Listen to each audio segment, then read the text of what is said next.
Estamos entonces. Ok. Como es de costumbre,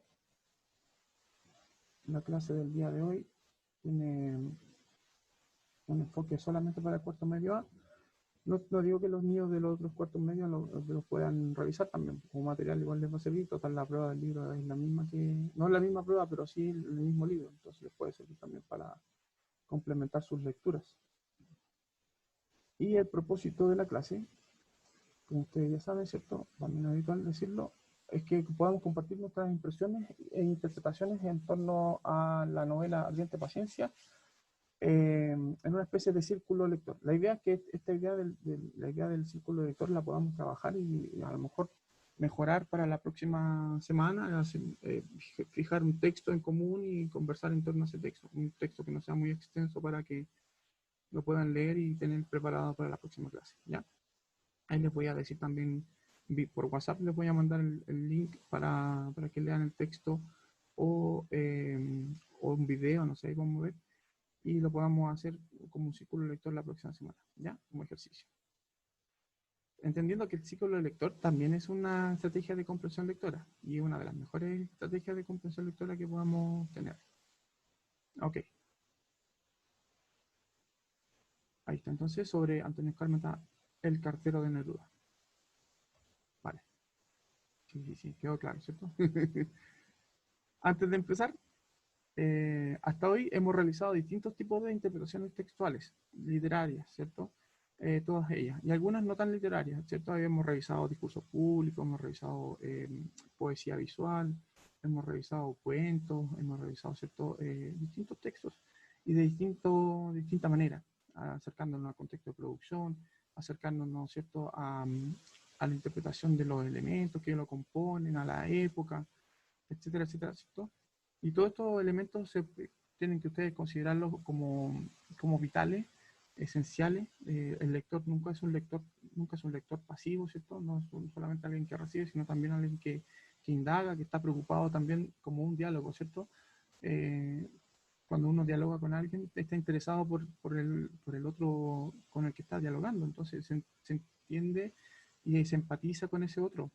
Lo mismo sucede con las lecturas. Yo no solamente leo un texto y me quedo ahí, ¿cierto? Trato de indagar quién es el otro, se supone el autor, qué es lo que quiere decirme, cuál es su intención, y no estar, ¿cierto?, tan ingenuamente leyendo un texto. El lector es un lector activo.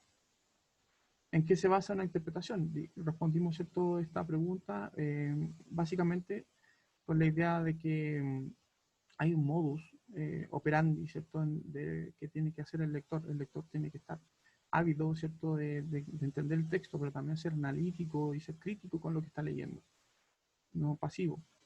Tiene que entender también que hay una obra siempre está contextualizada en relación a la época en la que fue escrita, ¿cierto? Y tiene que entender también cuál es el objetivo del autor, cuál es el lector que él espera que lea la obra y transformarse en ese lector. O sea, no ser un lector más, sino el lector que el autor pensó que iba a leer su obra. Y así a lo mejor mejorar la comprensión lectora. Es un poco complejo ese último punto, el de transformarse en el lector objetivo, pero lo vamos a abarcar, digamos, y lo vamos a trabajar en, una, en unas clases más adelante. Bueno, hoy día vamos a trabajar en torno a la idea del círculo lector, como les anuncié en la previa. Los círculos lectores son literalmente círculos de lectores. O sea, hay gente que se junta alrededor de un libro, literalmente, ¿cierto? Y hablan de ese libro. Son como las tertulias literarias que se hacían antiguamente y que todavía se celebran. Por ejemplo, sale una novela, los que son fanáticos de un libro, leen el texto y después se juntan, o del autor, perdón, se juntan y conversan sobre el último libro de ese autor en particular, o conversan de los libros que ellos van leyendo y hacen como comparan su lectura para justamente poner a propósito de interpretación, poner en tela de juicio las interpretaciones que ellos hacen de las obras, por ejemplo. Entonces, se cumplen ciertos pasos en relación al círculo lector. Por ejemplo, el primer paso es fijar la fecha y la hora del lugar y contactar a los invitados, por ejemplo. Se hace una invitación, así como una reunión. como una fiesta, pero del libro. Es un poco ñoña la idea, pero, pero a los que les gusta leer es un pasatiempo, digamos, también dentro de los que uno pueda tener. Ahora, la idea de este círculo de lector en particular no es hacerlo, digamos, sentir tampoco incómodo, sino darles a entender que como ejercicio de comprensión lectora es uno de los mejores que se puedan tener. O sea, comparar lecturas es fundamental para saber si lo que estoy entendiendo del libro está bien, pues, obvio, ¿cierto? Lo mismo pasa con otras materias, por ejemplo, una serie, una película o lo que sea. O por ejemplo, hablando de juegos, porque cuando se juntan los que juegan juegos, valga la redundancia, también comparten sus experiencias con respecto a su juego, por lo que hace Twitch, es que eso, pues mostrar cómo yo vivencio un juego, por ejemplo. Es lo mismo, de alguna manera con diferencias, digamos, mediáticas, pero es básicamente lo mismo. Haber leído e interpretado la obra sería el segundo paso, obvio, y aquí todos deberíamos estar en este paso, ¿cierto? La prueba es mañana, así que no creo que, bueno, puede que alguien lea la novela hoy día y la tenga lista para mañana, o la lea mañana y la vaya resolviendo, ¿cierto? En la medida que va leyendo. Es probable, no digo que no sea posible, pero la idea es que hasta hoy día el libro ya ha estado por lo menos leído o por lo menos vista la película.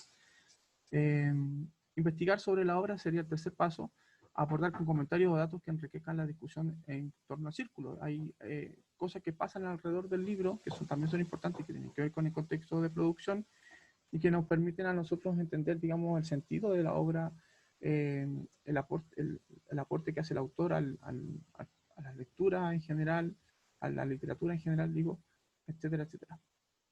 Luego, que es la clase de hoy día, y en ese punto nos vamos a detener estos últimos dos puntos, ¿cierto? El de participar en el desarrollo del círculo lector, o sea, meter la cuchara, y participar también en la valoración de la instancia, que sería el último aspecto que podríamos revisar hoy día.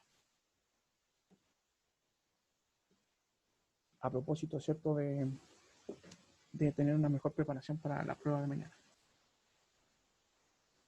Ok, yo les voy a dejar lanzadas estas preguntas, que van a ser las preguntas que vamos a utilizar para el diálogo. Es como no el formato, sino la base, el pie que nos va a servir para poder conversar. Aspectos que tienen que ver con la novela, por supuesto. Pregunta 1, por ejemplo. ¿Qué parte de la novela se menciona? Perdón, me salté. ¿Qué parte de la novela se menciona? ¿En qué parte de la novela se menciona el título? ¿Y por qué es tan importante ese elemento, el título Ardiente Paciencia, no el cartero de Neruda? Se entiende que ese es el título original. Y el otro título que tiene el texto, ¿cierto? El título internacional o comercial es el cartero de Neruda, porque justamente se dio a conocer gracias a una película que se filmó eh, sobre esta obra, ¿cierto? Se dio a conocer la obra en sí y se conoció más por la película que tenía el título de El cartero de Neruda, o se dio a conocer, porque uno la conoce así, porque, la película del cartero de Neruda, ¿sí? No por el nombre de Ardiente Paciencia. Punto 2. ¿Cuáles son los conflictos presentes en Ardiente Paciencia? Y ahí vamos a hablar que hay conflictos físicos, o pueden haber conflictos físicos, morales, intelectuales, emocionales. ¿Ya? Eso también lo vamos a poner entre veros. Ustedes también vayan preparando entonces su respuesta. Pregunta 3 dice, ¿cuáles son los temas y símbolos que hay en la novela? Hay muchos símbolos, hay muchos temas que se mencionan. ¿Y cómo se relacionan esos símbolos y esos temas con la trama y los personajes? También vamos a mencionar algunos, los más relevantes, por supuesto. No todos, no tenemos tanto tiempo. Y dice 4, Mario Jiménez es un personaje desarrollado plenamente, podemos evaluar su desarrollo como personaje, logra, digamos, ser un personaje que evoluciona, un personaje dinámico, como se mencionaba en las clases de primero medio, ¿se acuerdan? ¿Es un personaje dinámico o un personaje estático? Dentro de su desarrollo, si es que lo hubiese, un personaje que logra esa plenitud de desarrollo o no, o queda trunco. Algo pasa ahí, parece que también lo deja trunco a propósito de la pregunta 5. ¿Cuál podría ser el destino del personaje protagónico? En este caso, Mario Jiménez.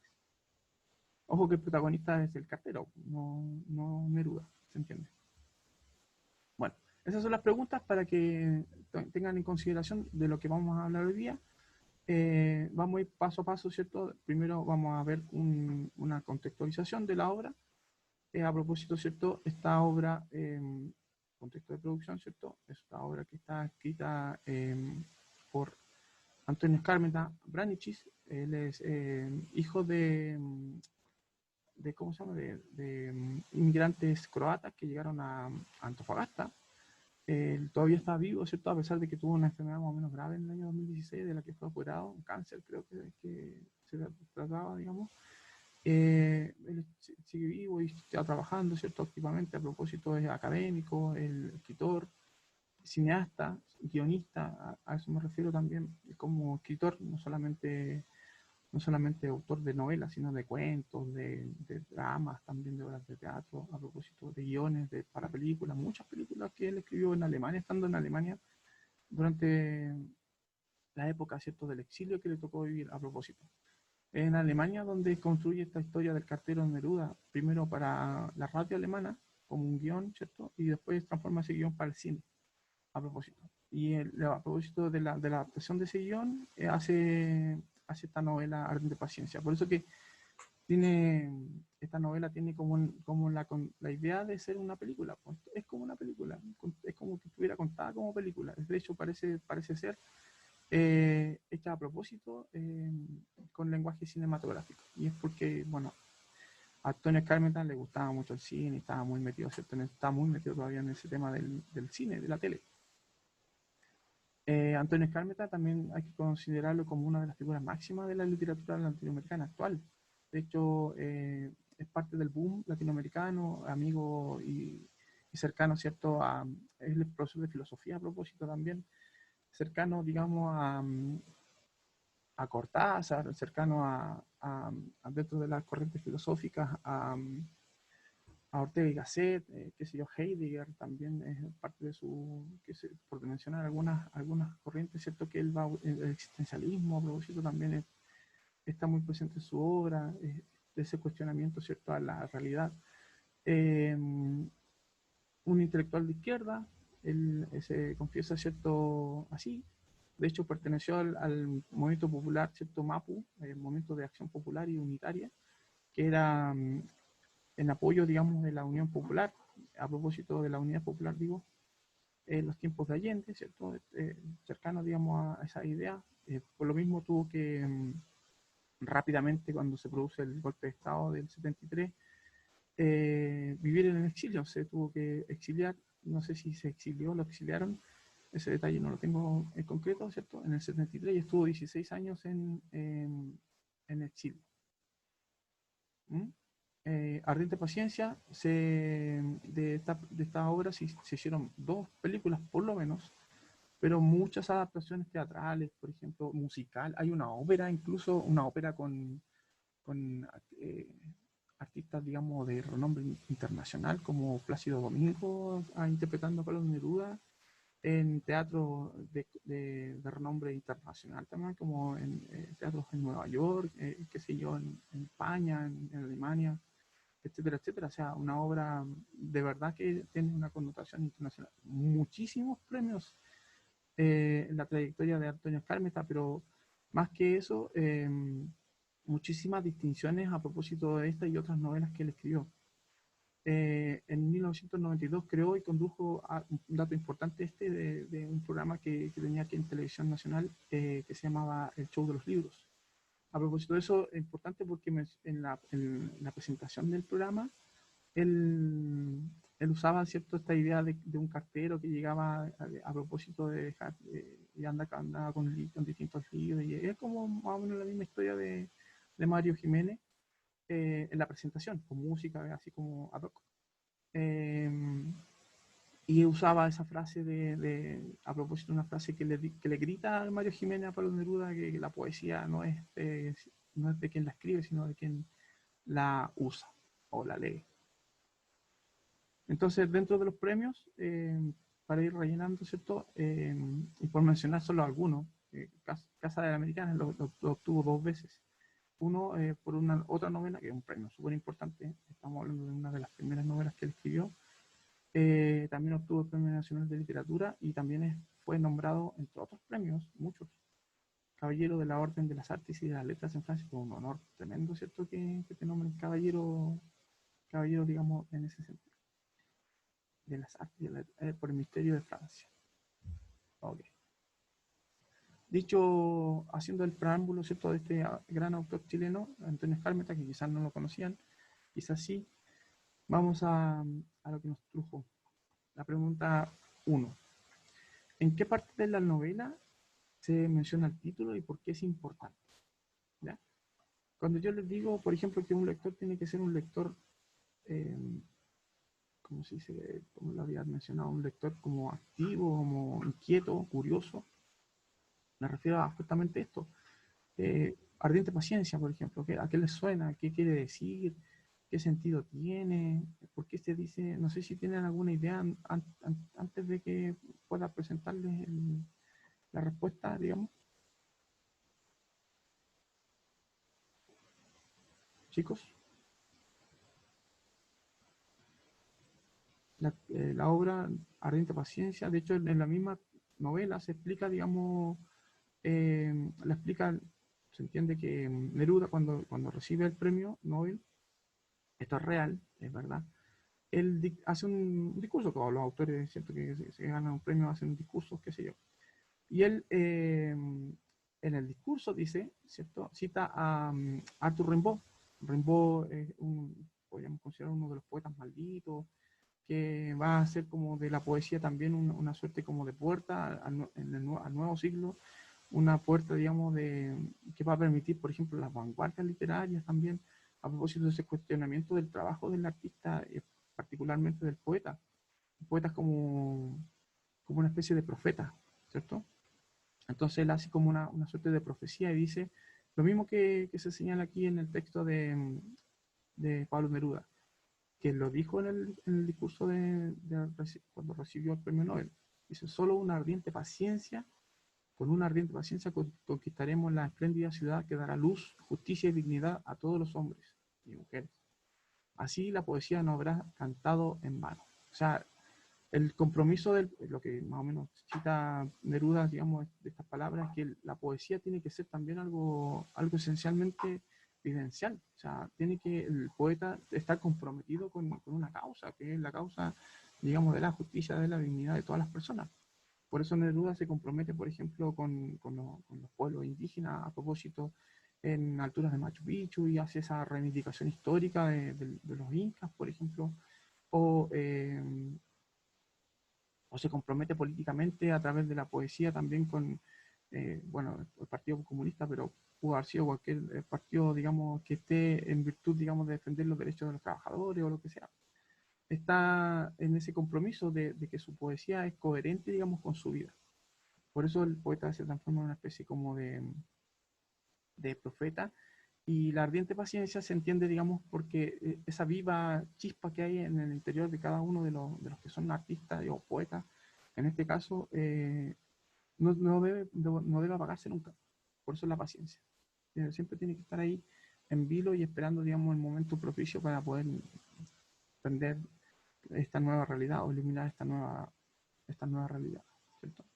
Entonces la ciudad que dará luz, paciencia, fuego, ardiente, digamos. Ahí está la idea de que el fuego también es conocimiento, luz, a propósito de la alegoría de la caverna de la que se hace mención también en filosofía. Bueno, y esto aparece, porque es importante que responder a esta pregunta, aparece en el capítulo 15, ¿ya? En el desarrollo de la novela, el capítulo 15 es cuando Palmer Neruda recibe el premio Nobel estando él en Francia. Ok. La pregunta 2 dice, ¿cuáles son los conflictos presentes en la ardiente paciencia? Y yo voy a mencionar por lo menos 3 conflictos diferentes, o 4. Un conflicto, el más importante, digamos, es el hecho de que Mario está convencido de que Neruda es un gran conquistador de mujeres y él tiene problemas, digamos, para poder establecer contacto con el sexo opuesto, ¿cierto? Esto puede conquistar a alguien, tiene 17 años, está en esa edad, digamos, de querer tener una polola, qué sé yo. Entonces, para poder, estamos hablando del año 69. para poder conquistar una época diferente a la de ahora. Para poder conquistar a una chica necesitaba tener un buen bla bla, un buen hablamiento, como, como dicen los futbolistas. Y no tenía ese hablamiento. Estaba también en un lugar donde la cultura no es muy la cultura, digamos, literaria o artística, la educación no es muy importante todavía. Estamos hablando, ¿cierto?, de una caleta de pescadores, básicamente todos analfabetos. Entonces papá de él tiene un solo libro en la casa, lo menciona, ¿cierto? Y ese libro es justamente de Neruda, pero él no sabe leer, pues. El único que sabe leer, porque alcanzó a ir al colegio, parece, es Mario, pero nada más, o sea, no tiene más preparación. Entonces se da cuenta que Neruda, como por la fama que tiene, ¿cierto? Tiene buen hablamiento con las mujeres. Entonces la idea de él es acercarse a Neruda para pedirle consejos ¿cierto? De cómo poder acceder a través del hablar a las mujeres y conquistar con eso a Beatriz, porque es la que a él le llama la atención. Entonces, como no puede escribir y no tiene esa preparación poética, pero la va a tener, ¿cierto? Él, mientras tanto, pide prestado algunos versos de Pablo Neruda. Entonces, el primer conflicto que podemos tener podría ser un conflicto moral, por ejemplo, e intelectual, en doble sentido, porque él utiliza poemas de Pablo Neruda, sin el consentimiento de Pablo Neruda. De hecho, utiliza un poema que le escribe Neruda a Matilde Urrutia y se lo dedica a Beatriz. Y es uno de los poemas que trae consigo el problema, ¿cierto?, de la mamá, que se da cuenta de que hay alguien, un joven, ¿cierto?, que no es muy de su gusto, digamos, que está tratando de engatusar a su hija, pues. Entonces este diálogo lo extraje justo de la novela para que veamos el conflicto en sí. Dice, bueno, la mamá quejándose de este cabro que le está como dorando la pastilla, como se dice a la hija. Dice, un par de metáforas. ¿Te has visto cómo estás? Dice, agarró a la hija de la chica de una oreja y la trajo hacia arriba hasta que sus narices quedaron muy juntas. Mamá, dice ella, la chica, Beatriz, estás húmeda como una planta, dice, tienes una calentura, hija, que solo se cura con dos medicinas, las cachas o los viajes. Un lenguaje bien fuerte. Soltó el lóbulo de la oreja de la muchacha, ¿cierto? Extrajo la valija de debajo del catre y la derramó sobre la colcha. Vaya haciendo su maleta. No pienso, me quedo, dice ella. Ella ya estaba más o menos enamorada de Mario. Mijita, los ríos arrastran piedras y las palabras embarazos. La maldita, dice. Es parte del diálogo, que es más o menos fuerte, también hacen harta alusión a que el Mario lo que en realidad quiere, más allá de las palabras, ¿cierto? Eh, es tener intimidad con la hija, y a lo mejor después de eso, chao, buenas noches los pastores, como se dice. Entonces, ese es el miedo que tiene la mamá de dejar de que su hija quede sola con un crío o pierda su inocencia, digamos, a manos de un cretino como podría haber sido Mario. Pero en realidad Mario estaba de verdad muy enamorado de ella y Beatriz estaba muy enamorado de él. Era un amor, digamos, real. Hay una mención a propósito de que otro poeta se enamoró de una tal Beatriz también, a propósito de la Divina Comedia y esa idea también del fuego como condena. Como curioso es la conexión. Las relaciones intertextuales están muy también intensas en esta novela. De ahí la frase de Mario defendiéndose, ¿cierto? De esta idea, porque también lo acusan de plagiador. La mamá de Beatriz se entrevista con Neruda, en una conversación bastante entretenida también ahí, tensa pero entretenida, y Mario escondido porque estaba justamente en la casa del poeta, escuchando todo lo que están hablando de él, pues, que es un tipo como abusador, le dice que es como una especie de pervertido, una cosa así, que está como aprovechándose de una niña de 17 años. Dice, pero el problema es que él también tiene 17 años. En la película se ve como que fuera una persona muy mayor. Eso tienen que tener como en consideración. En realidad, Mario siempre tuvo la misma edad de Beatriz, o sea, que no son dos cabros chicos, básicamente, como la de ustedes, o sea, no son muy maduros tampoco, y él no tiene tanta experiencia, de hecho, es su primera polola también, o sea, no estamos hablando de una persona que quiera aprovecharse de otra persona. No hay pedofilia, ni mucho menos, porque eso es más o menos lo que dice la señora con respecto a él. que él quiere abusar de su hija. Entonces él se defiende, Mario, y dice, a propósito, la poesía no es de quien no es de quien la escribe, sino de quien la usa. Es el primer conflicto que podemos tener. Un conflicto que también tiene que ver, obviamente, con, con el rol de la mujer también. O sea, si ustedes lo quieren llevar al plano, digamos, de qué se espera de una chica, ella trabaja en la tienda, o sea, perdón, en el bar con la de mamá y no tiene mayor aspiración, digamos, que ser o defenderse, digamos, de la pobreza y al pie del cañón. No hay otra aspiración, digamos. Y bueno, ella tampoco tiene muchas aspiraciones en general, ¿cierto? Entonces ahí también hay otro conflicto que puede ser también social, no sé. Esto aparece en los capítulos, el texto, el diálogo de la mamá con la hija, el capítulo 8 y cuando después de este diálogo, ¿cierto? Y la entrevista que tiene Neruda con la mamá de Beatriz, la conversación que tiene Mario con Pablo, en Pablo Neruda, ¿cierto? En el capítulo 9. También, y es muy latente, ¿cierto? Muy patente, más que latente, muy patente el conflicto político que aparece en esta obra. Entendiendo que Neruda fue candidato por la Unidad Popular, o precandidato a la Unidad Popular, ¿cierto? A la presidencia del periodo de 76, parece que era, interrumpido, ¿cierto? Por el golpe de Estado en el 73. Amigo de Salvador Allende, de grandes personalidades, digamos, del Partido Comunista. De hecho, Federico García Lorca, asesinado, ¿cierto?, en España, a propósito también por la falange española, los franquistas, ¿cierto? A propósito, Picasso, que también es muy amigo de Pablo Neruda, también como muy conocido comunista y qué sé yo. O sea, internacionalmente Pablo Neruda es conocido de ser un activo partidario del comunismo. Salvador Allende socialista, pero más o menos de la misma idea de izquierda que nosotros conocemos. Frente a ellos, ¿cierto? Está la otra vereda, digamos, encabezada por la derecha en Chile. En este caso, aparece mencionado en el libro el presidente Alessandri, o el expresidente Alessandri, que estaba de nuevo candidato, ¿cierto? A propósito, competían en la presidencia. Hay en mención, ¿cierto?, de un personaje que es el diputado a la vez. Ahí yo investigué, y espero que ustedes también lo hayan hecho, y en la época estuvo de candidato al Senado el coronel Alberto Lave, conocido a propósito conocido mediáticamente porque él no le, como, como miembro de las Fuerzas Armadas, ¿cierto? Él no le quiso rendir honores a Fidel Castro en una visita que hizo Fidel Castro, ¿cierto?, al gobierno de Salvador Allende. Castro vino a Chile y en esas visitas protocolares, ¿cierto? Él no quiso rendirle homenaje a este líder comunista, ¿cierto? Entonces ahí fue criticado y todo el cuento.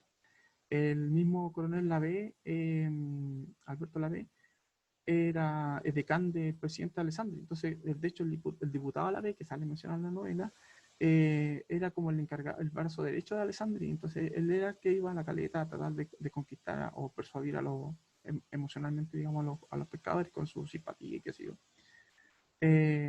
Ahora, en la vida real, el coronel Lave tuvo como hijo a dos, bueno, dos personas, no me acuerdo otro nombre del otro hijo de Alberto Lave, pero está el conocido, digamos, alcalde de Providencia, Cristian Lave, si no me equivoco el nombre, y que también polémico, de hecho, él fue miembro de la DINA, a propósito. Entonces, parece que el diputado Lave está confeccionado o compuesto, ¿cierto?, a propósito de matices de personajes reales. Aquí tenemos Pablo Neruda, es un personaje real, ¿cierto? Se menciona a Salvador Allende, no es un personaje, no participa de la acción. Matilde Urrutia también aparece como un personaje real dentro de la historia. El diputado le ve como una mezcla ficticia de un personaje, ¿cierto?, que es como opositora a Neruda y se menciona también al presidente Alessandri y qué sé yo. Entonces hay como una composición de personajes que toman elementos reales y también elementos y componen una ficción también, ¿cierto? A propósito, a lo mejor el autor se equivocó en el cargo La B nunca ganó, de hecho, su carrera al Senado se vio truncada, también no sacó los votos que necesitaba, entonces nunca fue senador tampoco. Fue candidato, sí, pero no ganó. Entonces ahí hay elementos que son importantes de conocer. En el desenlace aparece nuevamente el diputado Lavé, capítulo 20, ¿cierto? Y ahí se menciona justamente su participación a propósito en la desaparición, no sé, de personas. Y puede ser este otro Lavé, el hijo, ¿cierto? Del coronel, que también era militar, ¿cierto? Y también trabajó para la DINA digamos, de la CNI, trabajó para la DINA y se le acusa, digamos, de haber estado en varios lugares donde se produjeron torturas y desapariciones de personas. Ok, entonces, conflicto político fuerte. Ahí se ve también el tema de la escasez de alimentos, a propósito de las restricciones, de los boicots que se acusan uno de un lado para otro lado, ¿cierto? Etcétera, etcétera. Y eso trae consigo también mucha pobreza. Había plata, pero no habían cosas para comprar. Mucha escasez. El otro conflicto que aparece también mencionado en la historia, intrínsecamente y explícitamente en algunas partes, es el conflicto, ¿cierto?, que tiene que ver con el nivel de educación. De hecho, el pueblo de Isla Negra es un pueblo que no tiene, todavía como que convive con la ruralidad, no hay vehículos, de hecho hay un semáforo extrañamente, pero no hay vehículos, entonces los únicos vehículos que hay son dos vehículos motorizados, la bicicleta de Mario y un par de burros y gallinas, dice en parte del texto. Y es muy fuerte la presencia, ¿cierto?, del analfabetismo en la caleta. Los pescadores que no tienen mucha preparación, mucha educación. Se definen a sí mismos como personas de izquierda, eso sí, entonces como que rechazan un poco, se dejan engatusar, sí, por estos candidatos de derecha, porque van con buena onda, con regalos, cosas así que no son argumentos. Entonces, ahí hablan de esa pobreza intelectual que también afecta a la trama, pues. O sea, se ve afectada la trama por esto. Los otros dos conflictos, obviamente, son parte de la trama, muy fuertes. El personaje de Mario tiene dentro de su desarrollo como personaje también esta interacción con el mundo de los pescadores. Su papá es pescador, él no quiere ser como su papá, quiere ser distinto, entonces obviamente un rechazo a esta idea de él se excusa con enfermedades falsas y todo. También hay una idea, digamos, de que él quiere que ser distinto, porque quiere tener mejor cultura, y lee y escribe y todo. Y cuando lo ven escribiendo parece que fuera como lo ponen a la altura de Pablo Neruda también, los pescadores, pues también ignorantes ellos de entender la diferencia entre uno y otro, ¿se entiende? Bueno, pregunta 3 dice, ¿cuáles son los temas y símbolos de la novela? ¿Cómo se relacionan con la trama y con los personajes? No sé si aquí quieren meter la cuchara, chiquillos. ¿Qué cosas vieron ustedes? ¿Qué les pareció el uso del lenguaje en la novela? Bueno, hablar solo, pues. Niños, are you there? ¿Están ahí? ¿Ellos se acuerdan? Profe, Dígame. ¿a qué se refiere con los símbolos? Hay, por ejemplo, mira, voy a poner una imagen sin decir nada y ustedes me van a decir, bueno, estos son los símbolos. En una parte de la novela, casi al final, cuando Neruda vuelve de Francia, le pide a... Neruda toca las campanas y se escucha, Mario está como súper atento de eso. Se despierta y escucha le sonan las campanas de la casa de Pablo Neruda. Y sabe que Neruda volvió. A propósito de lo que estaba pasando, ¿cierto?, en Chile en esa época. Estamos hablando de septiembre del 73. Neruda vuelve en agosto del 73 a Chile, en la vida real, digamos. Y en el libro se menciona eso también, pues él vuelve como a mediados de agosto, final de agosto, a Isla Negra y se encuentra con que ya estaban súper crispados los ánimos políticos. Y suena la campana. La campana es como un símbolo que podría simbolizar.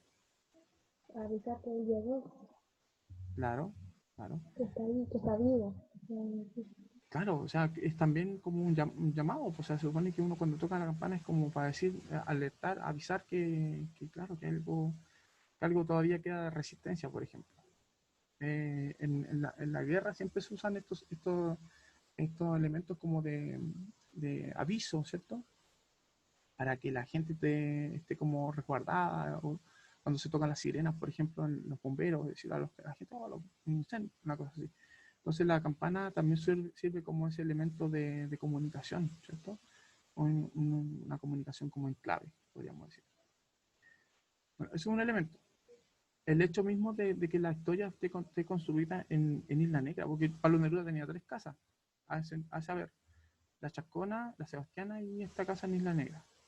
El velatorio de Neruda se hace en la casa que está aquí en Santiago, en el Cerro San Cristóbal. Ahí, bueno, los militares irrumpen en el velatorio, la casa la trajinan, la dan vuelta, ¿cierto? Rompen las cañerías, queda todo inundado, y en esa inundación y con el desorden que había, y con el corte de luz, ¿cierto? O sea, se realiza el velatorio de Pablo Neruda el 24 de septiembre del 73. Él falleció el 23 en la clínica Santa María. Entonces, claro, esos también son elementos que hay que tener en consideración. El lugar en sí también es un lugar elegido a propósito para contarnos esta historia. Una historia que tiene que ver también con ese vínculo de Pablo Neruda con la casa, representa eso, ¿cierto? Un vínculo con el pueblo, o sea, no es la casa en la ciudad, sino la casa en un lugar rural, prácticamente en esa época. Ahora nosotros vamos a Isla Negra y hay carretera, y hay calle, y hay hotel y qué sé yo. Pero en la misma casa de Neruda está convertida, ¿cierto?, en un museo que te cobran entradas. No es como muy comunista la idea, ¿cierto?, de la Fundación Neruda, pero se entiende que en su época es un símbolo, digamos, de carácter de Neruda en sí, pues es como su corazón. Él lo siente así, de hecho está sepultado en la casa y descansan sus restos mortales. O sea, importante para él la conexión emocional que tenía el poeta con la casa, ¿se entiende? No sé por qué lo llevan a la clínica Santa María de urgencia. No sé si es una orden de los militares o una decisión que toma Matilde Urrutia, no me queda claro en la novela. En la historia real tendría que indagar en la fundación. Bueno, en la Fundación Neruda seguramente tienen más aspectos de estos últimos momentos de Neruda, pero ahí hay un elemento importante, la casa, como símbolo. Ahí, cuando hablo de símbolo, y respondiendo a la pregunta, ¿cierto? Me refiero al significado que puedan tener, ¿cierto? Las cosas en la historia, como un significado emocional, o qué sé yo. Por ejemplo, otro símbolo que puede haber, no sé si leyeron esta parte de cuando ellos tienen la primera relación sexual y Beatriz como que seduce a Mario con un huevo, y juegan con un huevo y se lo ponen en la boca y se lo pasan por el cuerpo. Este símbolo del huevo representa, por ejemplo, la idea como se puede interpretar universalmente, ¿cierto?, como la idea de la familia. Es como lo que hacen los pingüinos cuando se regalan piedras que representan huevos, ¿cierto? Es como quieres formar una familia conmigo, no es una relación erótica vacía, sino una relación erótica que compromete al hombre y a la mujer, en este caso, a formar una familia. Entonces hay un símbolo también. O sea, esto lo pensó el autor, pues no es casual que él haya elegido, ¿cierto?, estos elementos para poder ser. Además están alrededor de todo en una bodega donde hay como redes, entonces como unidos, ¿se entiende? Es como muy metafórica la imagen.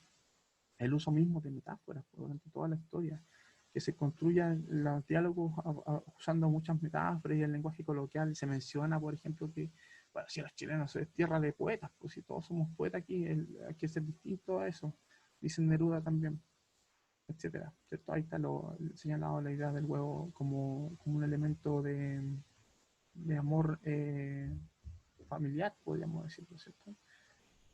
Como para cimentar algo, familia. Bueno, otros elementos que aparecen, que he mencionado, que son, por ejemplo, la cultura popular. hay hartas menciones a la cultura popular, canciones, cancioneros. El pelo de Mario es como la melena que usaban los Beatles. De hecho, lo mencionan en el primer capítulo en la descripción de Mario. Neruda le trae el regalo cuando vuelve, ¿cierto? De uno de los viajes que él hace, de su ausencia, ¿cierto? Cuando él, el candidato a la presidencia, le trae como regalo un disco de The Beatles, ¿cierto? Que dice es el himno de los carteros. Y le regala esta canción, ¿cierto? De The Beatles que se llama Please, Mr. Postman, ¿cierto? Y habla justamente de un tipo que espera cartas y que esas cartas que le trae el cartero son cartas de amor. Entonces, tiene que ver con lo que hace Mario. Se representa también esta presencia de los Beatles como un elemento contextual importante. O sea, la moda en esa época, San Antonio y Isla Negra son como un poco alejados de lo que está pasando en Santiago. La música está como un poco retrasada, los gustos musicales. Se escuchan en los Budweiser todavía, o Budweiser, no sé cómo se dice, los tocadiscos, ¿cierto? Que había en la taberna, en el bar, canciones de los Ramblers de la época del 62, o sea, como que un poco desfasado. Y otro elemento también importante que se mencionan es, por ejemplo, que Mario recorta mucho más imágenes de Francia porque él quiere estudiar y irse a Francia a visitar a su amigo, embajador en Francia, Allende lo menciona así, embajador de Chile en Francia, lo quiere visitar, entonces junta plata y todo. Entonces ahí también va jugando con la idea de hacerse de la idea de estar en Francia, pues y aprende francés y recorta cosas y pega cuestiones en la muralla. Y dentro de los recortes que pega está un póster del mítico Palais Azul, con el tanque Campo, ¿cierto? Jugador goleador, ¿cierto? De esa escuadra, digamos, de la U, por ejemplo. Entonces hay una serie de coqueteos con lo que está sucediendo culturalmente en nuestro país en esa época. Y un Neruda más lúdico, pues también nos muestra un Neruda que echa la talla, que es como que está dispuesto a enseñarle a Mario a ser, digamos, poeta. No se deja, digamos, no se deja, digamos, como derrocar mucho. Bueno, justamente en relación a eso, Mario Jiménez va un personaje que va creciendo en ese sentido, va desarrollándose, es un personaje dinámico, parte de ser una persona que le copia los poemas de Neruda y se transforma en una persona que puede expresarse a sí mismo. De hecho, él también crece como padre, se hace cargo, digamos, de su hijo, está presente ahí eh, como, como miembro importante de su familia, se hace cargo, también se echa al hombro, digamos, esa responsabilidad y va dejando de lado también su aspiración de viajar a Francia y va gastando ese dinero que él tenía ahorrado el cuidado de su hijo, que es como bien accidentada su crianza, es como bien inquieto el enano, a propósito tiene hartos accidentes, entonces va del dentista, esto y esto otro, va gastando plata de la plata de él, y finalmente se compra una moto para poder llevar a su hijo más rápido al hospital, porque es necesario. Entonces, Mario Jiménez sí es un personaje desarrollado plenamente, no un personaje estático. Sí, Va variando porque, eso. por ejemplo, cuando Neruda le enseñó a hacer metáforas y le Claro, preguntó cómo podía ser un poeta, al principio pasa eso, pues, y después él escribe poemas. Cuando le manda la grabadora de regalo, él se da cuenta que puede. De hecho, tiene en el libro el diario que le regala el diputado a la B, hay un regalo, ¿cierto?, para poder conquistarlo y que vote en contra o no vote a favor de Neruda, digamos. Le regala un cuaderno y al final de la historia, ¿cierto?, tiene cuadernos prácticamente llenos de poemas pues, y participa en un concurso literario también y eso quedó trunco. No se supo nunca qué pasó con ese concurso. De hecho, en la vida real, Oscar Matar lo dice en el epílogo, no se sabe finalmente qué pasó porque justamente se produjo el golpe de Estado. El premio lo iban a dar el 18 de septiembre y el 11 nosotros sabemos que fue el golpe de Estado, entonces no se supo nunca quién ganó ese premio. Y había un poema de una persona que es más o menos el mismo nombre del poema que escribió Mario. Entonces se entiende que también él evoluciona como poeta. O sea, más allá de que evolucione como papá, como pareja, ¿cierto? también evoluciona como poeta. Eso es importante señalar. Finalmente, y esta pregunta queda abierta, porque es la pregunta final del libro, y voy terminando porque estamos pasando la hora. No sabemos qué pasó con el protagonista al final del texto. Llegan los militares, ¿cierto?, a buscarlo a la casa y se lo llevan. Pues. Y dentro de los que están en la comitiva de lo que van a buscar, ¿cierto?, a Mario, está el diputado Lavé, que podría ser Cristian Lavé, que podría ser como agente de la DINA en esa época, un coqueteo, digamos, a una acusación ahí, una denuncia social. No sabemos exactamente qué pasó con él, si está desaparecido, si está ejecutado o exiliado. En la película lo asesinan en un discurso que él da a propósito en la obra operística, ¿cierto? También pasa algo parecido. Cambian la historia porque también está en Italia.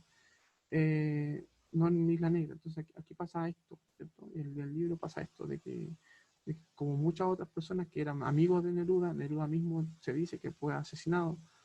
Salvador Allende también se dice que fue asesinado, no que se suicidó. Hay mucha evidencia que dice en relación con eso también. Entonces deja dando bote la idea de que Mario también tuvo ese desenlace. Para ir cerrando entonces, chicos, ¿qué aprendimos hoy?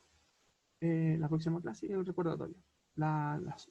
Aprendimos que es importante que el círculo lector, es muy importante que podamos compartir, digamos, las inquietudes que tenemos con respecto a las obras que leemos con los que estamos alrededor. O sea, compartir lo que uno aprende de una obra es también importante porque así uno refuerza lo que se supone aprendió, con una especie como de cotorreo intelectual.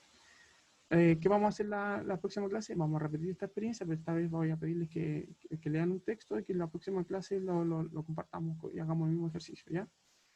Y recordatorio, mañana la prueba va a estar habilitada desde las 01 horas de mañana, o sea, la madrugada del martes, y hasta el miércoles a las 10 de la noche para que puedan hacer la prueba por los problemas de conexión que puedan haber, ¿ya? Y por problemas de web también, que hay varios. Ahí está. Vean la película, pero vean la película cuidando que la película tiene ciertas referencias y no es 100% lo que se supone que aparece en el libro, ¿ya? Eso, chiquitos. Muchas gracias. Ahí están las redes sociales para que ustedes puedan conectarse conmigo, preguntarme dudas que tengan, qué sé yo, problemas que puedan tener durante la ejecución de la prueba, etcétera. Niños lindos, por el tiempo que nos pide, nos vemos. Cuídense harto. Chao, profe. Atentos a lo que pase con el profe César. Ahí les cuento. Ya. Chao. Chau, chau.